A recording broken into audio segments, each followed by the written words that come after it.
Okay, so welcome back. This is going to be like a part 2 to the video I made last night, which it's not going to be posted till today, which is Friday, the 4th or something. Okay, listen. So, the news, I was watching the news this morning, and they're talking about the Trump tariffs, obviously, because that's something that's going on right now. And they're like, oh man, this is terrible. Oh man, we're not going to get no money. All our money. Bro, listen. We are going to be. Trump already said he's eliminating some of the taxes that we have to pay. Alright? And yeah, food's going to get more expensive and everything's going to get more expensive. But eventually, when we bring the companies that are in China that are making this stuff because it's cheaper over there, it's going to bring back companies to America. And things are going to be higher quality.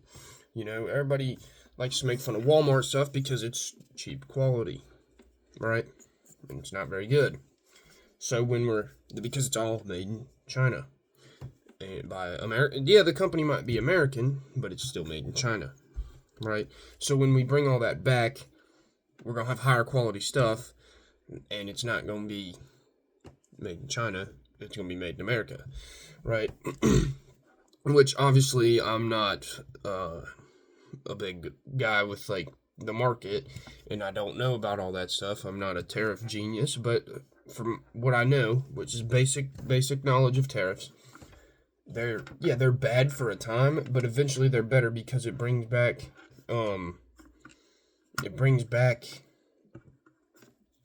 companies back to America, and it brings manufacturing back to America. And then these people on the news this morning, they're like, it'll take 3 to 5 years to build a factory and get it running.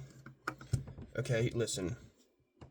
Just in my area, you know how many factories there are that are shut down?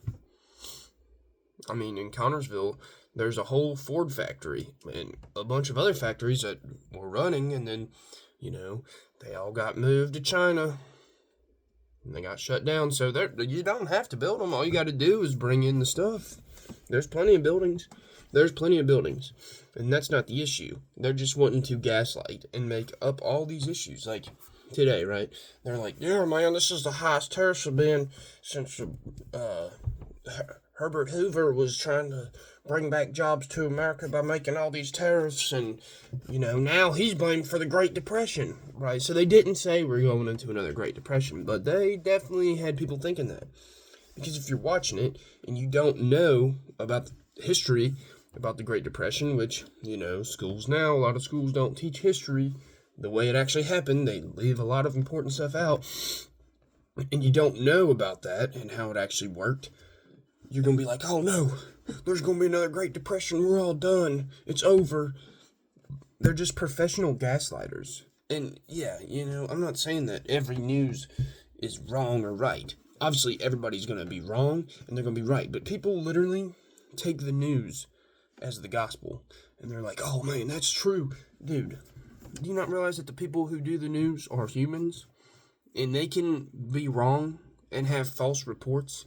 I mean, hell, how many times have you seen them report one thing and then 3 days later, oh, that was wrong? And then, if you ever read the book 1984, I mean, I've seen them try to do this stuff where they act like they never reported it wrong or reported it different. But in 1984, the book, which is actually a creepy-ass book if you read it, because it really reminds me a lot of, like, the world we live in.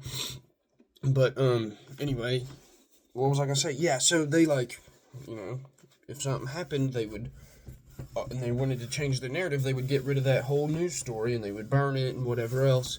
This is obviously a fictional book, but it kind of reminds me of today, like, they'll change what they said. Like, if you look at some articles, they'll have different words in it, like a week later, have different wordings and stuff.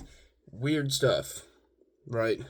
Which I'm not saying, like, I'm not trying to create a conspiracy, but if you just look and you use your eyes and your brain, it's weird, and it actually does happen. So, whatever. And I know I'm going to get a lot of hate for this because, it's just what people do. I talked about that in the video I made last night. People just hate on you for anything, and they'll be like, oh, you're dumb, you're stupid, you don't know what you're talking about, you're an idiot.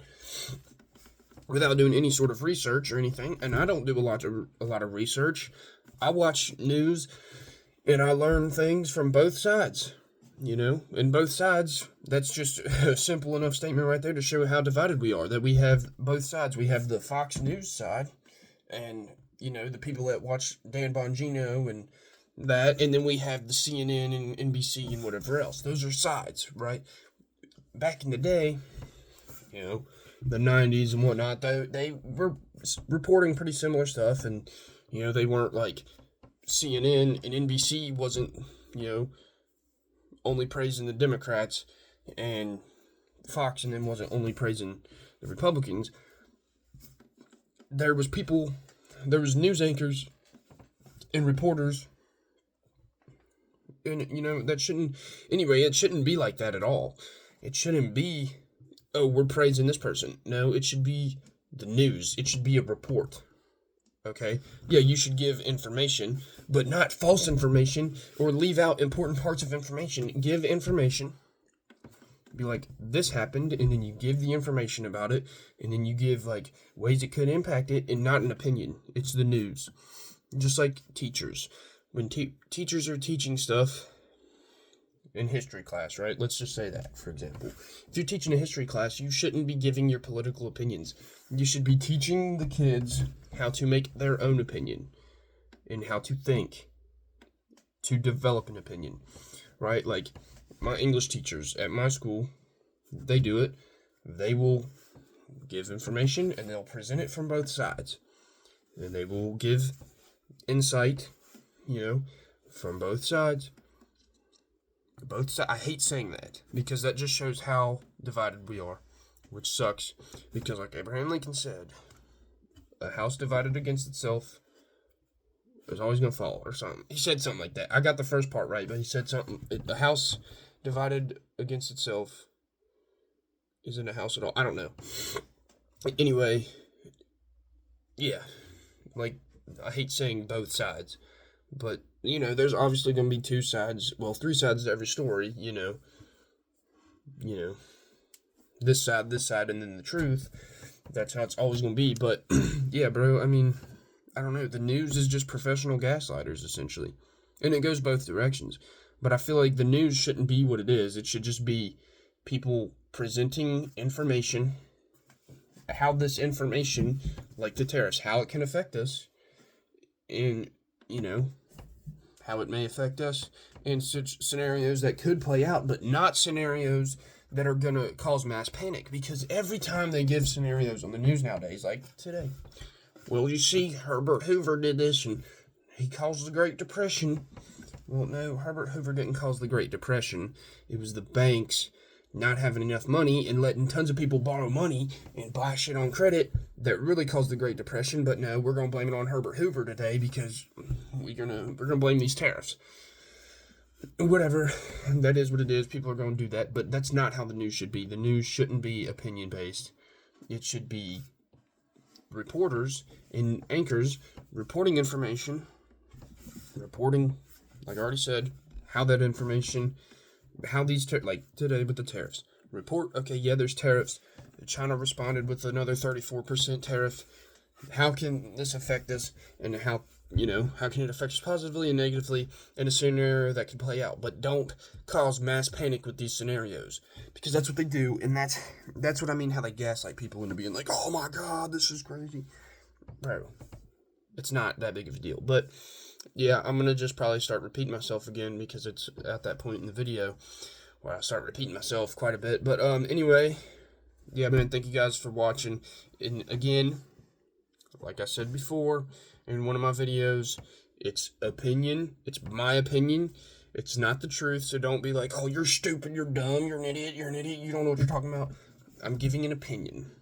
I'm not giving a 100% truth, because I'm not capable of that. I'm not involved in the situation at all. I'm just witnessing it from what I'm seeing on the internet and what I'm seeing on the morning news. I'm not involved in the situation, so I can't give you the truth. And I haven't done a whole lot of research besides, again, what I've seen on the internet and on the news. So before you start telling me I'm a dumbass and I don't know what the hell I'm talking about, remember, it's an opinion. That's what it is. It's an opinion-based video because I have an opinion. I'm expressing my opinion, and I'm trying to encourage people to think like, oh, yeah, you know, that might be a good idea. Just think about stuff. You know, don't take everything you see on the news as the gospel, because humans make mistakes and they say stuff that's not always true. But anyway, yeah, thank you for watching the video. If you like what I had to say, drop a like. If you like me, I guess you might not. You don't have to. I'm not trying to make you like me, but anyway, if you do, subscribe for more videos like this, and you know, funny videos and whatever else I might decide to talk about. And you know, comment, tell me what you think. But if you're gonna comment and tell me I'm a dumbass, I don't know what I'm talking about, just remember that it's only an opinion. It's not that big of a deal. But anyway, yeah, thank you for watching. Hope y'all have a good day. Peace.